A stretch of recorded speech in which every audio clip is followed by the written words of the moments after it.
Arkadaşlar şimdi size bir oyun tavsiye edeceğim. Şimdi 2 kişilik mi olsun 1 kişilik mi? Yanımda hiç kimse yok. Anam 2 kişilik yaptım.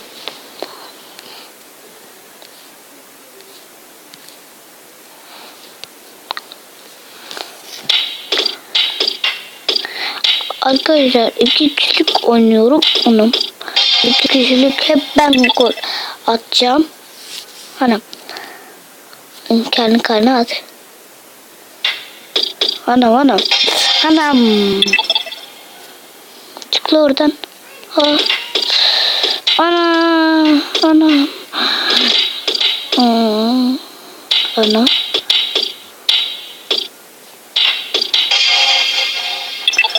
Anam çıkla oradan. Ana.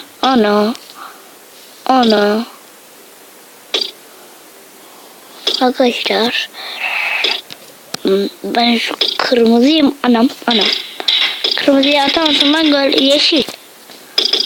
Anam yeşil nesin? Maymun zaten.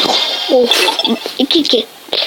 Maç da sadece kankasını atacak. Allah.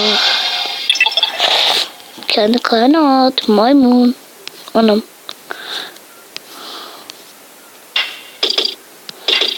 Anam bununla birbirine aşık. Arkadaşlar şuradan bir gol attım. Kankasını attı. Atmıyor ki kankasını. Maymun. Anam. Çıkla. Anam buna birbirine yapışık kalıyor.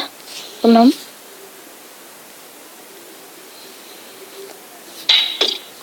Anam.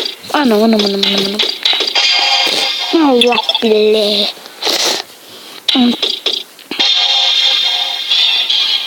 Arkadaşlar. Arkadaşlar bugünlük bu kadar.